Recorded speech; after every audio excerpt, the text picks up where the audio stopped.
हमारे चुनाव का संवाद क्या रहता है?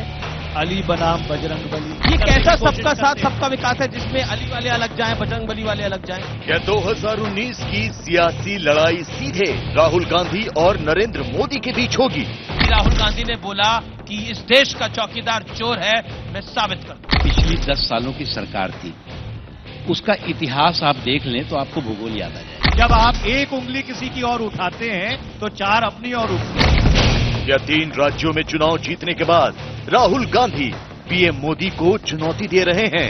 कांग्रेस का कोई नेता बोलता है मंदिर हम ही बनाएंगे। उनका झूठ का जुगाड़ है या झूठ का झाड़ है, वो सच के पहाड़ के नीचे आ चुका है। एक लोकतांत्रिक प्रणाली की जो एक परंपरा है, उस परंपरा को भारतीय जनता पार्टी ने पूरी तरह से तोड़ दिया है।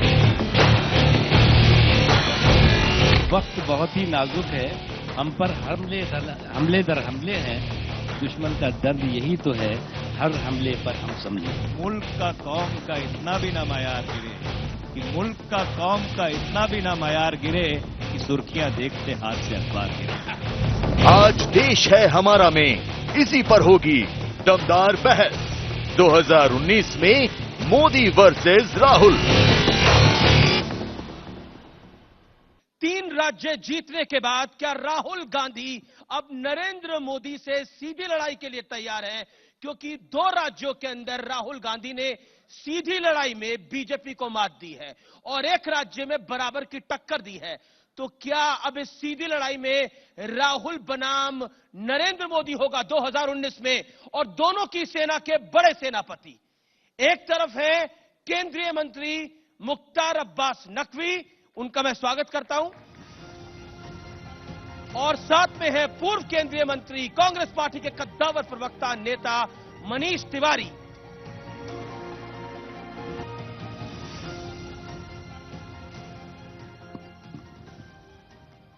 अभिनंदन है आप दोनों का इस सेशन के अंदर, और इस सेशन का नाम है मोदी वर्सेस राहुल गांधी। क्या 2019 में होने वाला है? नकवी साहब, शुरुआत आप ही से करता हूं। क्या देश की हवा 4.5 साल बाद बदलने लगी है? आप उत्तर प्रदेश से आते हैं, गंगा में अब बहुत पानी बह गया है। देखिए, पहली बात यह कि आप जो अभी 3 राज्यों के चुनाव हुए हैं उसके आधार पर आप कह रहे हैं कि 2019 में मोदी वर्सेस राहुल चुनाव होने वाला है। एनडीए का एक तरफ गठबंधन है जिसका कि नेता और जिसने का नेतृत्व श्री नरेंद्र मोदी जी के हाथ में है, और एनडीए के प्रधानमंत्री पद के उम्मीदवार भी 2019 में श्री नरेंद्र मोदी जी होंगे। जो सो कॉल्ड गठबंधन है, उस गठबंधन का नेता कौन होगा, उसके नेतृत्व क्या होगा, उसकी नीतियां क्या होगी, अभी वो उसके बारे में पता नहीं। तो इस गठबंधन की गाड़ी की ड्राइविंग सीट पर जो व्यक्ति बैठा है उसके पास अभी लर्निंग लाइसेंस भी नहीं है। ऐसे हालात में आप ये कहें कि गठबंधन की, आप लाइसेंस की बात कर रहे हैं, वो 3 राज्यों के अंदर उन्होंने सरकार बना ली।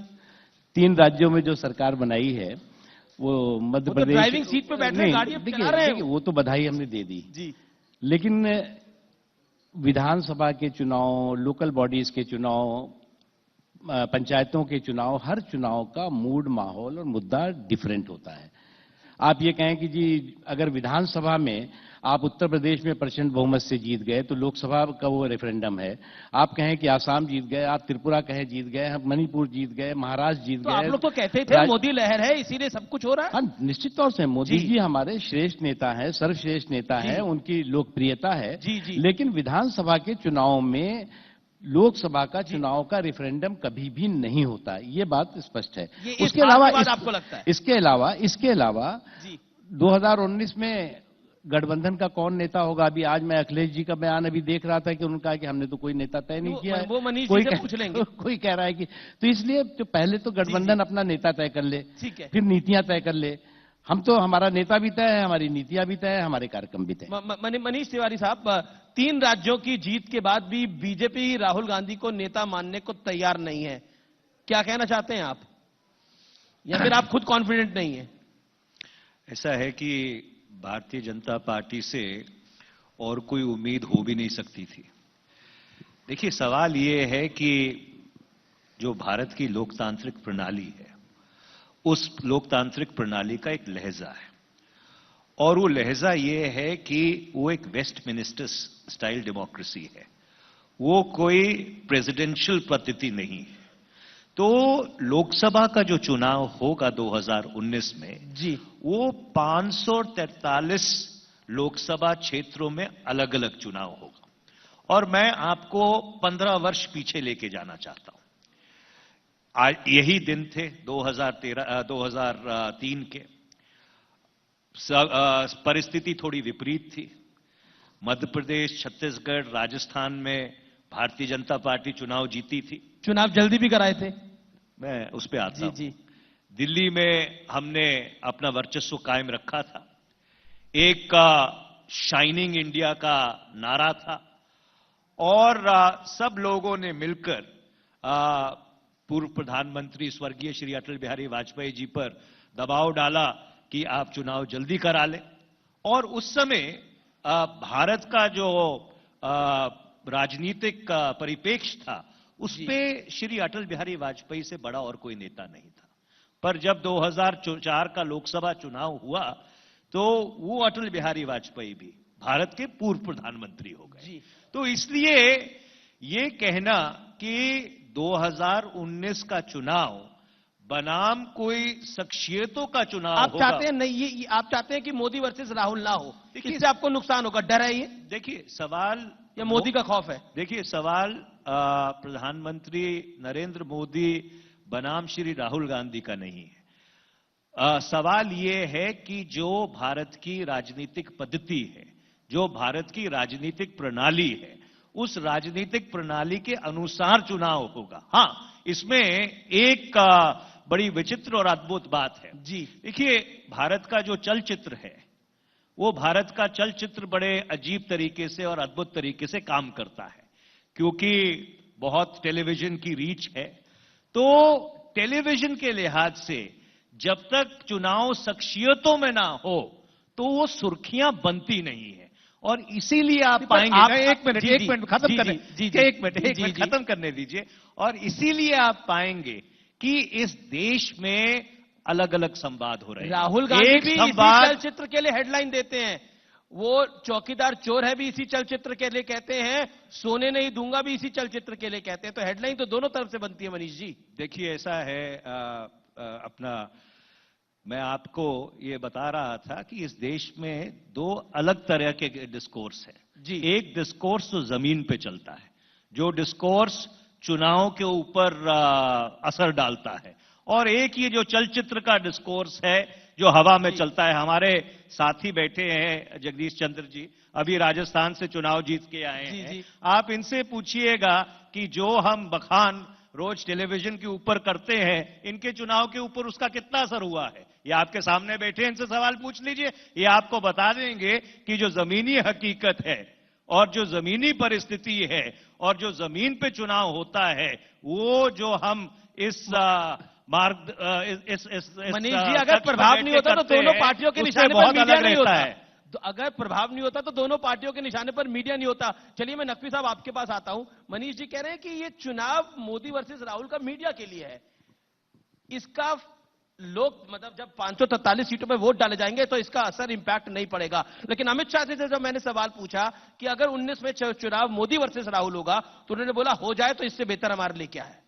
देखिए, पहली बात ये कि मनीष जी ने एक बात अभी कही, खुद ही अपने आप में ये बात कही कि इवन जो है वो जो पार्लियामेंट के इलेक्शंस होते हैं, असेंबली के इलेक्शन होते हैं, वो भी शख्सियतों के बीच में होते हैं। इसमें कहीं कोई कंफ्यूजन नहीं है, कोई दो राय नहीं है। खुद मनीष जी कई चुनाव लड़ चुके हैं, मैं चुनाव लड़ चुका हूं। वो व्यक्तियों के बीच में, पार्टियों के साथ साथ व्यक्तियों के बीच में भी होते हैं, एक चीज। दूसरी चीज ये कि प्रधानमंत्री नरेंद्र मोदी जी की शख्सियत देश के सामने है। जब आज से 4.5 साल पहले देश की जनता ने उन्हें जनादेश दिया था, तो जनादेश का उन्होंने पूरी तरह से मजबूती के साथ, संकल्प के साथ उसका काम किया, पूरे परिश्रम के साथ परफॉर्मेंस किया। और परिश्रम से परफॉर्मेंस का नतीजा ये हुआ कि मनीष जी की पार्टी की जो सरकार थी, आज से 4.5 साल पहले, 10 सालों तक सरकार थी, उसने पहले उदारवाद की बात करी और देश को उदारवाद के गर्क में डाल दिया, गड्ढे में डाल दिया। और जिसका नतीजा हुआ कि जो बच्चा पैदा होता था वो जो है वो 14,000 से 15,000 तक का सिर पे कर्ज लेकर के पैदा होता था। इन 4.5 सालों में जो देश की जनता पर के सर पे कर्ज था, उस कर्ज को खत्म करना और उसके साथ साथ देश को उदारवाद से रास्ते से हटा करके उदारवाद के रास्ते पे ले जाना। 2004 का एग्जांपल दे रहे हैं, जब इंडिया शाइनिंग का माहौल था, स्वर्गीय अटल बिहारी वाजपेयी से बड़ा कोई नेता नहीं था, लेकिन सरकार आपने नहीं बनाई थी, सरकार कांग्रेस ने बनाई थी। बिल्कुल जी, मनमोहन सिंह पीएम बन गए थे और 10 साल के लिए बने थे। देखिए, कहीं वैसे ही 2019 में हो गया तो क्या करेंगे आप नकवी साहब? देखिए 10 साल फिर विपक्ष में बैठने के लिए तैयार है। 2014 में जी हमारी जो जनता का जनादेश था, उसके बाद जो है वो कांग्रेस पार्टी सरकार में 10 सालों तक रही और 10 सालों तक कांग्रेस पार्टी रही और उसके बाद 2014 में जो है वो प्रधानमंत्री नरेंद्र मोदी जी को जनादेश मिला। ये विषय नहीं है कि कोई भी पार्टी सत्ता का अमृत पी के नहीं आती कि साहब हम सत्ता में परमानेंट रहेंगे। कांग्रेस को लगता है कि कांग्रेस पार्टी को का जो है वो सामंती विरासत, सत्ता जो है वो सामंती विरासत का हिस्सा है। तो इसलिए जो है वो सत्ता किसी की विरासत नहीं है। सत्ता अगर किसी की विरासत है, इस देश की जनता की विरासत है और इस देश की जनता जो है सबसे बड़ी है, वो पूरा के पूरा गुड़ा भाग वो करती है तय। जी, जवाब मनीष जी। देखिए नकवी साहब बिल्कुल सही कह रहे हैं कि सत्ता किसी की विरासत नहीं है जी। और जो लोग सत्ता में आते रहे हैं वो लोगों का जनमत प्राप्त करके आते रहे हैं, कोई ऊपर से टपके नहीं है। तो अगर इस देश की जनता ने किसी को प्रधानमंत्री चुना है या इससे पहले प्रधानमंत्री चुना है तो वो देश के लोगों का आशीर्वाद लेकर प्रधानमंत्री बने हैं। कोई सामंती प्रवृत्ति से उनका कोई राज तिलक थोड़ी हुआ है। तो और जहां तक रही 2019 की बात, देखिए वास्तविकता ये है कि अगर भारतीय जनता पार्टी की सरकार में, जिस सरकार में नकवी साहब बहुत अहम वजीर हैं, उन्होंने अगर ठोस कार्य किया होता तो आप देखते कि विधानसभा के जो चुनाव होते हैं उसमें संवाद विकास के ऊपर होता। चाहे मध्य प्रदेश हो, चाहे छत्तीसगढ़ हो, चाहे राजस्थान हो, चाहे उससे पहले गुजरात हो, पर आप देखते हैं कि सारे चुनावों का संवाद क्या रहता है? अली बनाम बजरंग बली। हर कोशिश की जाती है कि किसी तरह से चुनाव को सांप्रदायिक बनाया तो जाए। दोनों तरफ से होता है, दोनों तरफ से होता है। आपके यहां से भी बोला जाता है। देखिए कई एग्जांपल मेरे पास भी है, सीपी जोशी वाला। देखिए सरकार में कौन है? सरकार में हम नहीं हैं। सरकार में तीनों प्रदेशों में भारतीय जनता पार्टी थी और केंद्र में सरकार में भारतीय जनता पार्टी है। जी। तो अगर आपने विकास किया है, आपने जो वायदे लोगों के साथ किए थे 2013 में जब आप चुनाव प्रचार कर रहे थे, 14 में, तो आप जब जनता की अदालत में जाते हैं तो आप अपना रिपोर्ट कार्ड लेके जाते हैं कि भाई हमने ये वायदे आपसे किए थे, ये वायदे हमने पूरे किए हैं। पर जब आपने वायदे पूरे ही नहीं किए हैं तो आप जनता को गुमराह करना। ये कैसा सबका साथ सबका विकास है जिसमें अली वाले अलग जाएं, बजरंगबली वाले अलग जाएं? देखो भैया, हमें जो है वो बजरंगबली की कृपा भी चाहिए और मौला अली का आशीर्वाद भी और करम भी। इसलिए जो है वो कोई कंफ्यूजन इसमें नहीं है। और योगी जी ने भी यही कहा था, भाई आपको अली मुबारक, हमको बजरंगबली मुबारक। तो इसमें किसी को क्या इतराज है? जो अभी मनीष जी ने कहा, मैं तो कर रहे हैं मनीष तिवारी नहीं, मनीष जी जो बात कह रहे हैं, मैं एक बात मनीष जी से कहना चाहता हूं कि आपको थोड़ा सा अपनी जो पिछली 10 सालों की सरकार थी उसका इतिहास आप देख लें तो आपको भूगोल याद आ जाएगा। आपने जो है वो अपनी 10 सालों की सरकार की पॉलिसी पैरालिसिस भी देखी है। आपने अपने 10 सालों की सरकार के कई पावर सेंटर भी देखे हैं। आपने उस 10 सालों की सरकार में प्रधानमंत्री का इकबाल और विकार भी देखा है। आपने उन 10 सालों की सरकार में देश में जिस तरह से हर चीज में क्यों, चाहे एलपीजी की लाइन लगी हो, चाहे किसानों के लिए खाद की लाइन लगी हो, चाहे पेट्रोल की लाइन लगी हो, एक लंबी लाइन और क्राइसिस का माहौल भी देखा है। इतने लोग बैठे हुए हैं, सबको याद होगा कि हर 1.5 महीने में, हर 1 महीने में, हर 15 दिन में पेट्रोल गायब हो जाता था पेट्रोल पंप से, डीजल गायब हो जाता था, मार होती थी, लाठियां चलती थी।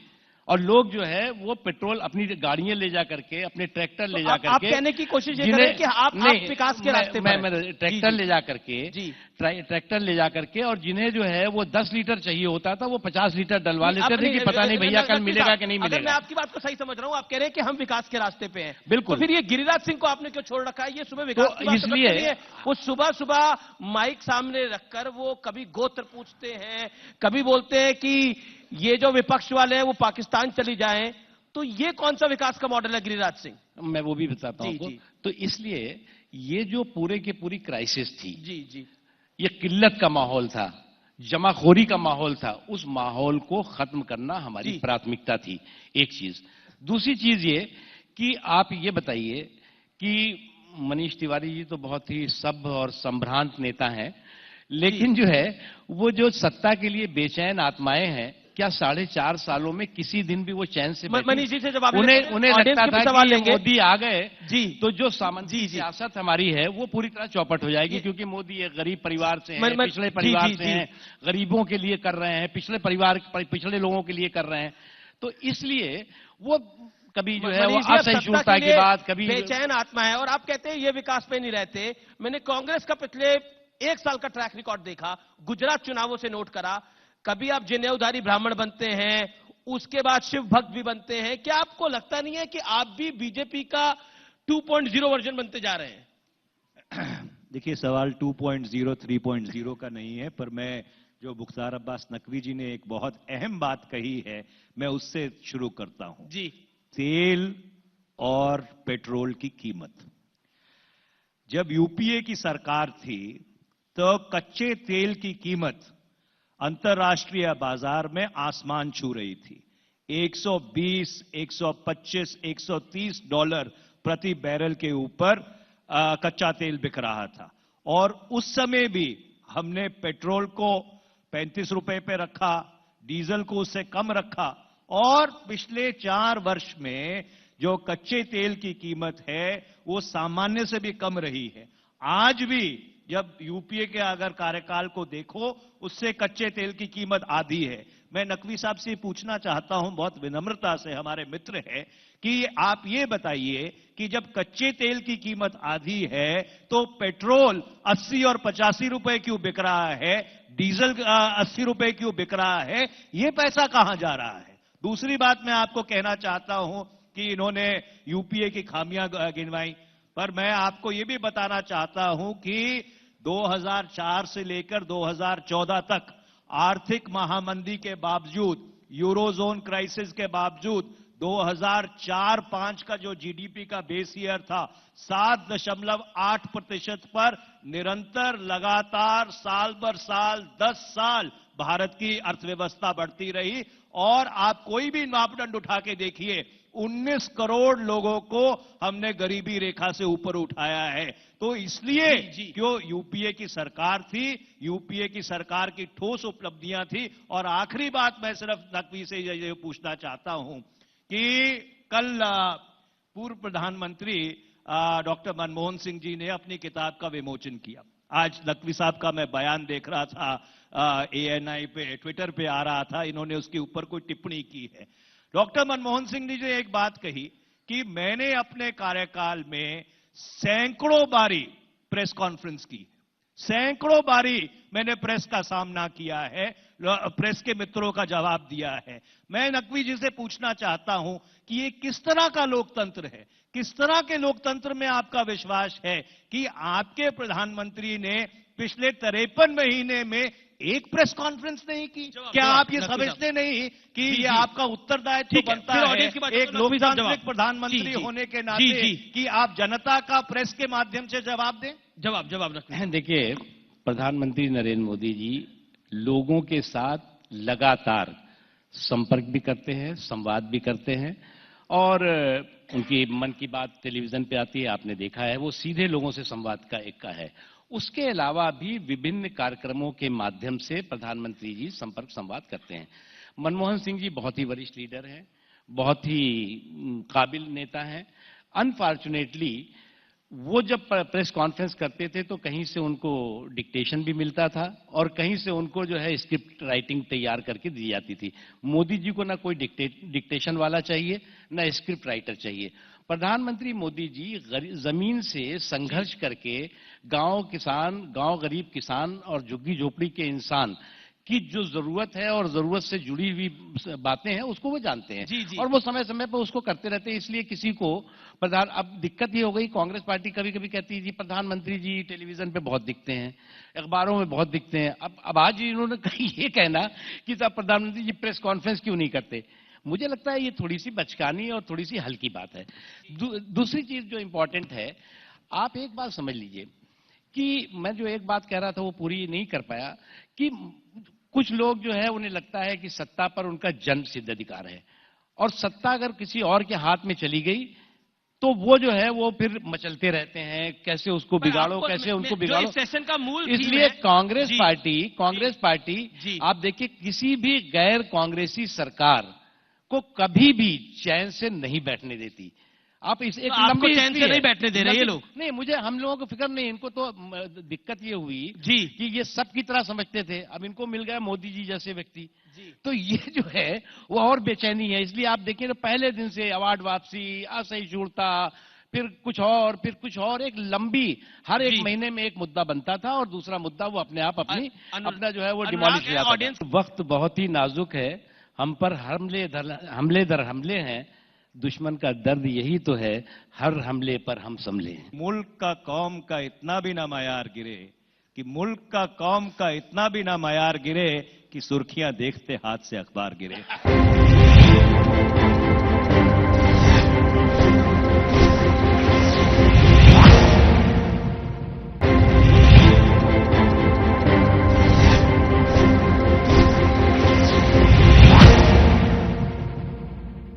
पार्टी लाइन है, मैं वही कह रहा था कि 19 के लिए लाइनें खिंच चुकी हैं और उस लाइन से कोई हट नहीं रहा है। जी। देखते हैं अरुण हटा पाते हैं कि नहीं इस लाइन से। जी। हमारे सहयोगी अरुण सिंह खड़े होकर अगर पूछेंगे। नकवी जी, जब भी प्रवक्ता आपके आते हैं टीवी पर या पार्लियामेंट में तो वो राहुल गांधी की हार नंबर 2, हार नंबर 3 और 13-14 तक लेके गए। 3 राज्यों के बाद अब कांग्रेस के नेता कहते हैं कि बीजेपी वाले गिनती भूल के पहाड़ा पढ़ना शुरू कर दिए। तो सबसे बड़ा सवाल यह कि आप राहुल गांधी को एक नेता के रूप में स्वीकार नहीं करते, क्यों नहीं करते? लोकतंत्र में तो यही है ना कि अगर जो जीतता है वो नेता है, तो राहुल गांधी जीते हैं, आप स्वीकार क्यों नहीं करते? मेरा सवाल यह है आपसे। राहुल गांधी ने आप लोगों को फंसा दिया है। देखो, हमारे नेता नरेंद्र मोदी जी हैं, इनके नेता राहुल गांधी जी हैं। हम इनके नेता को हम ये स्वीकार नहीं करते जब हमारे नेता को ये स्वीकार नहीं करते। तो इसलिए जो है वो आपका ये प्रश्न ही जो है अपने आप में हम क्यों स्वीकार करें भैया? अरे भाई, कांग्रेस और कांग्रेस का कुनबा है, उनको जो है वो उसी परिवार के व्यक्ति को ही नेता स्वीकार करना है। कांग्रेस पार्टी अगर आप ईमानदारी के साथ देखें तो श्रीमती सोनिया गांधी जी के घर से निकल करके और राहुल गांधी जी के लान पर खत्म हो जाती है। तो इसलिए जो है वो इसमें कोई बयान मैं पुराना मैंने निकाला, राहुल गांधी अकल से पैदल हैं, ना लिखते हैं ना पढ़ते हैं, जो उनका स्क्रिप्ट राइटर लिख कर देता है बस वही बोल देते हैं। कल तो टेलीविजन पे देखा भी लोगों ने ऐसे ही कुछ।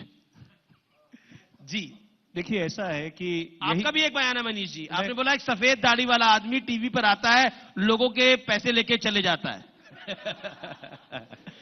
देखिए, ऐसा है कि यही फर्क है इनमें और हमने श्री अटल बिहारी वाजपेयी को इस देश का प्रधानमंत्री स्वीकार किया। हमने जितने गैर कांग्रेसी प्रधानमंत्री रहे हैं उनको देश का प्रधानमंत्री और अपने दल का नेता स्वीकार किया। हम श्री नरेंद्र मोदी को भी भारत का प्रधानमंत्री स्वीकार करते हैं। हम ये मानते हैं कि वो हमारे प्रधानमंत्री भी हैं और यही विडंबना है कि एक लोकतांत्रिक प्रणाली की जो एक परंपरा है, उस परंपरा को जो वर्तमान भारतीय जनता पार्टी है, उस वर्तमान भारतीय जनता पार्टी ने पूरी तरह से तोड़ दिया है। क्योंकि अगर आप ये भी मानने के लिए तैयार नहीं हैं कि एक व्यक्ति जो एक विपक्षी दल का चुना हुआ अध्यक्ष है, लोकसभा का 3 बार चुना हुआ सांसद है, उसको आप अगर उसका दर्जा देने के लिए भी तैयार नहीं है, तो इससे बड़ी असहनशीलता और क्या हो सकती है? जवाब देखिए एक बात बताएं, मैंने एक बात कही ना कि कांग्रेस का जो सामंती सोच और सामंती सियासत है उससे वो किसी से छिपी नहीं है। प्रधानमंत्री हो जाने के नाते मतलब दूसरा कोई नेता उसे माने नहीं माने, कांग्रेस पार्टी भी उसे नेता नहीं मानती। क्या मनमोहन सिंह जी को इन्होंने कांग्रेस पार्टी ने अपना सर्वमान्य नेता माना? क्या इन्होंने जो है नरसिम्हा राय जी को अपना जो है वो सर्वमान्य नेता माना? नेता केवल एक ही परिवार में पैदा होगा और नेता एक ही परिवार और एक ही सामंती सोच का होगा, उसके अलावा तीसरा नहीं होगा। इसलिए जहां तक प्रधानमंत्री चुनावों के दौरान जहां तक नरेंद्र मोदी के माँ बाप को तो कोई नहीं जानता, राहुल गांधी के बाप को, दादी को, सबको जानते हैं। देखिए, जहां तक प्रधानमंत्री का सवाल है, प्रधानमंत्री आपने स्वीकार किया, ये जनता ने आपको स्वीकार कराया, इसमें कोई एहसान नहीं है।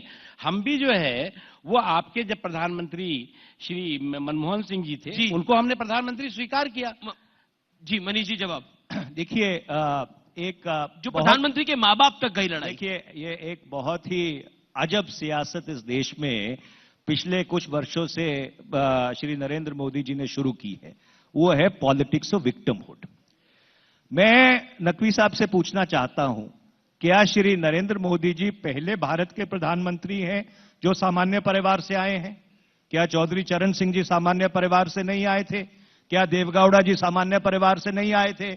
क्या इंद्र कुमार गुजराल जी सामान्य परिवार से नहीं आए थे? क्या डॉक्टर मनमोहन सिंह एक छोटी उम्र में जब भारत का विभाजन हुआ था एक शरणार्थी बन के भारत नहीं आए थे? पर किसी प्रधानमंत्री ने ये जो उनकी परिस्थितियां रही या जिन परिस्थितियों से उभर के आए उस विक्टिमहुड को एक्सप्लॉइट करने की कोशिश नहीं की।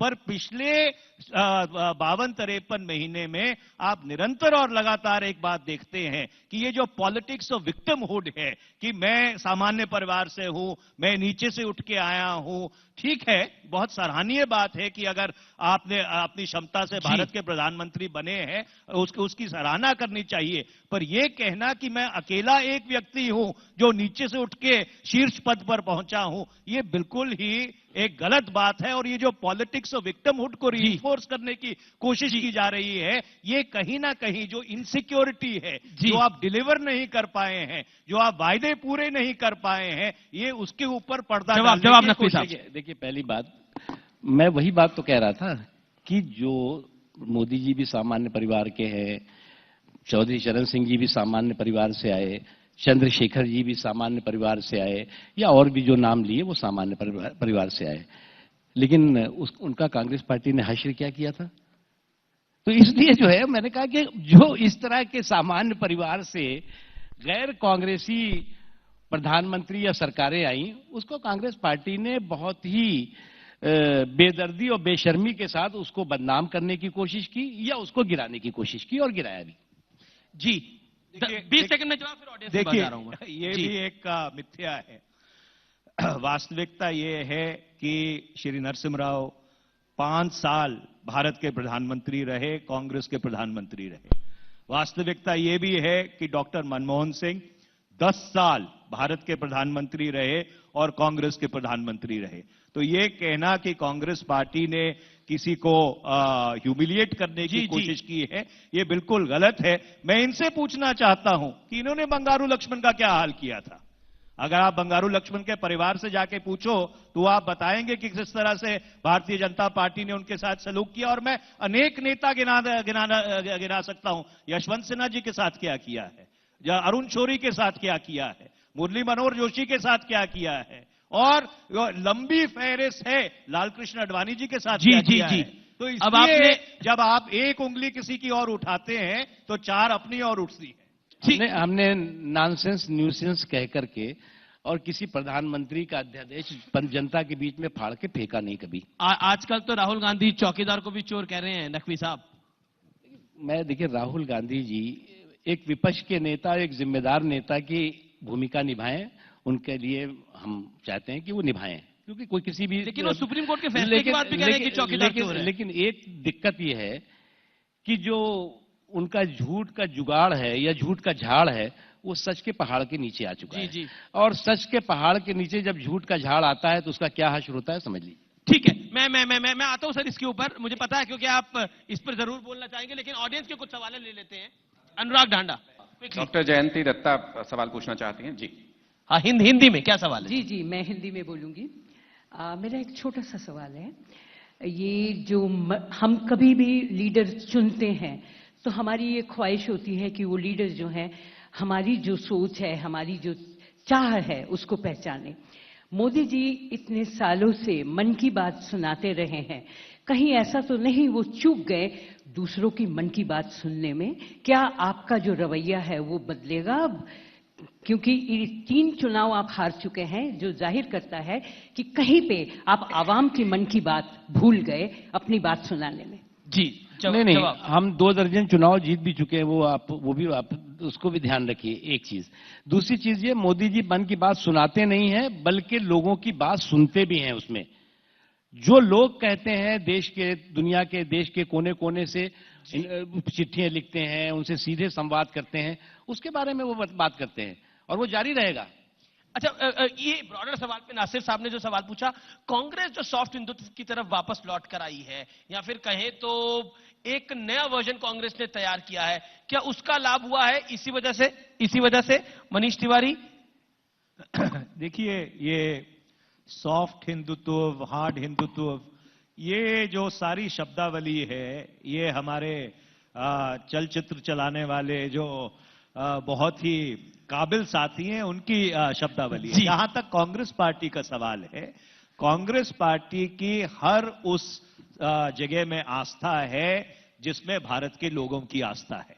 तो अगर पंजाब का चुनाव होता है तो आप ये तो देखते हैं कि राहुल गांधी मंदिर गए, पर आप ये नहीं देखते कि वो हरि मंदिर भी गए, आप ये नहीं देखते कि वो अजमेर शरीफ भी गए, आप ये नहीं देखते कि जो बाकी धार्मिक स्थान है जहां पे भारत के लोगों की आस्था है वो वहां पे भी सर मैं ये भी देखता हूं, एक सवाल मैं ये भी देखता हूं, कांग्रेस का कोई नेता बोलता है मंदिर हम ही बनाएंगे, सीपी जोशी बोलते हैं, ये पहले कब बोलते थे? अगर मेरा पास इतना ज्ञान नहीं है तो आप ही मेरे ज्ञान के चक्षु खोल दो मनीष भाई। मैं आपका ज्ञान वर्धन कर देता हूं बहुत ही विनम्रता से। जहां तक राम मंदिर का सवाल है, हमारा सदा निरंतर ये मानना रहा है कि मामला उच्चतम न्यायालय में लंबित है और जो उच्चतम न्यायालय का फैसला होगा वो हमको मंजूर होगा। देखिए, जिन लोगों को उच्चतम न्यायालय का फैसला मंजूर नहीं है वो इसके आसपास एक माहौल खड़ा करने की कोशिश करते हैं, पर जहां तक हमारा सवाल है, हमने आज से नहीं शुरू से इस बात को कहा है कि जो भी उच्चतम न्यायालय तय करेगा वो फैसला हमको मंजूर होगा। जी चलिए मैं बढ़ता हूं आगे, क्योंकि चर्चा आगे बढ़ रही है। नकवी साहब, राहुल गांधी के तेवर बहुत तल्ख हुए हैं और ये 3 राज्य जीतने के बाद वो कह रहे हैं मोदी को सोने नहीं देंगे, और जब सुप्रीम कोर्ट का फैसला भी आया उसके बाद भी राहुल गांधी ने बोला कि इस देश का चौकीदार चोर है, मैं साबित कर दूंगा।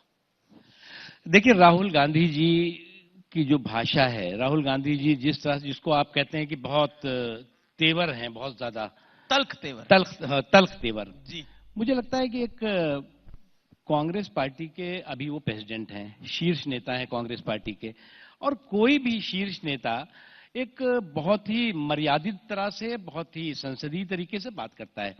अब उन्होंने जो है वो राफेल के मुद्दे पे क्या किया, पार्लियामेंट में झूठ बोला, गलत बातें बोली, उसके बाद सड़क पर भी वो गलत बातें बोली, और उसको जो है वो खुद जिन विदेश में, जहां पर कि जिन 2 देशों के बीच में राफेल का समझौता सौदा हुआ, उस देश ने भी उसको कहा कि ये गलत बोल रहे हैं, यहां से भी कहा गया, सीएजी ने भी कहा, उसके अलावा सुप्रीम कोर्ट ने भी कहा, और यही नहीं, खुद जो है वो फौज और फौज के जो शीर्ष अधिकारी हैं उन्होंने भी कहा।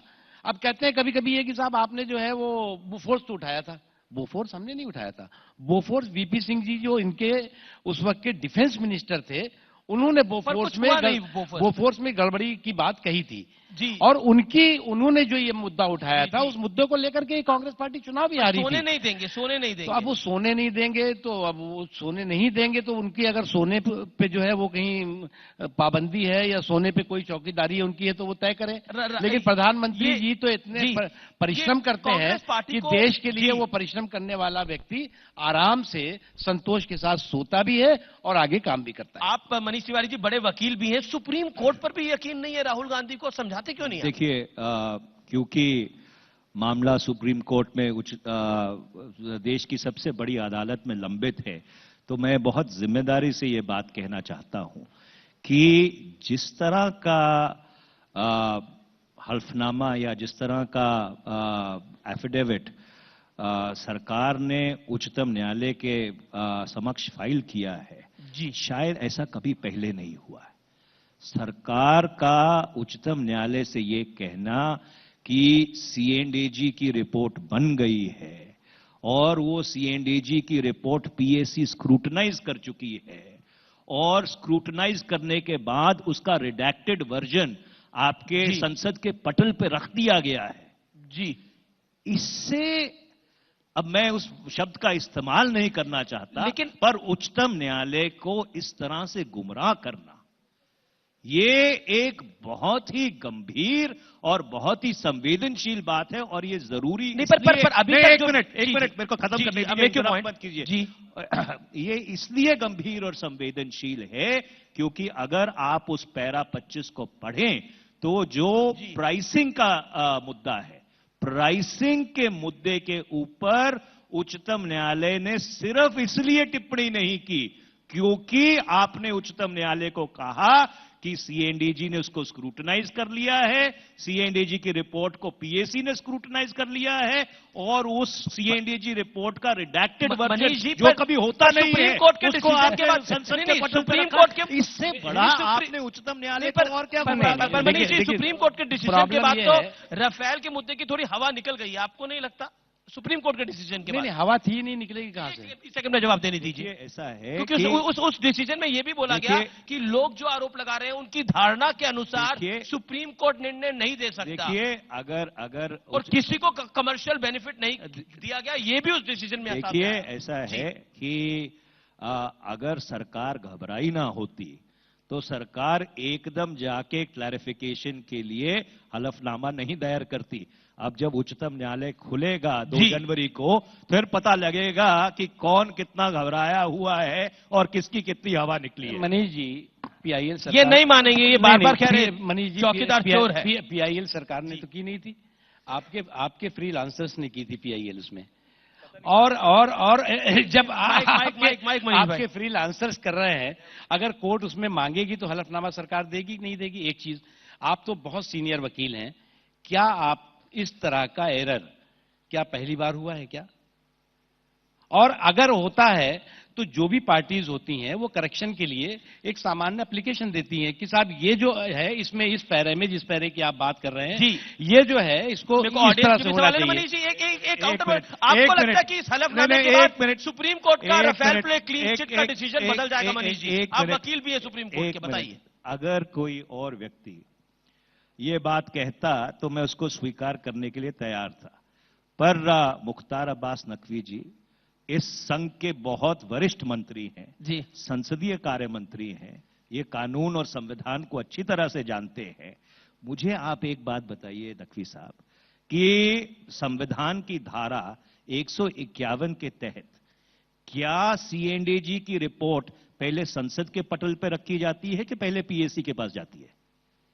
देखिए, आप ये कह रहे हैं हलफनामे के ऊपर कि हमने सीएनडीजी की रिपोर्ट पीएसी के समक्ष दे दी और पीएसी ने उसको एग्जामिन किया, उसका रिडैक्टेड वर्जन हमने संसद की पटल पर रखा। ये तो भारत के संविधान के बिल्कुल विपरीत है। आप संविधान नहीं बिल्कुल आपकी बात सही है। तो आज ये जो प्रक्रिया है, ये प्रक्रिया बड़ा गुमराह करना, गुमराह नहीं किया गया, ये प्रक्रिया है।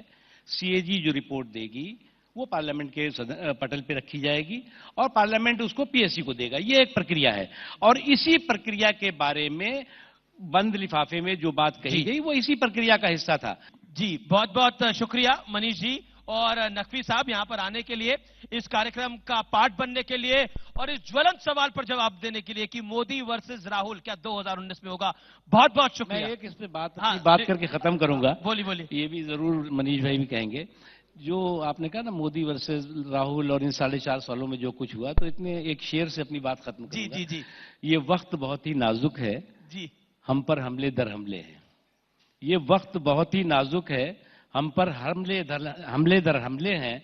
दुश्मन का दर्द यही तो है, हर हमले पर हम संभले हैं। जी शुक्रिया। एक मैं भी सुना देता हूं। बिल्कुल। पिछले 53 महीने की जो दास्तां है वो मैं भी नकवी साहब को सुना देता हूं कि मुल्क का कौम का इतना भी ना मयार गिरे, कि मुल्क का कौम का इतना भी ना मयार गिरे कि सुर्खियां देखते हाथ से अखबार गिरे।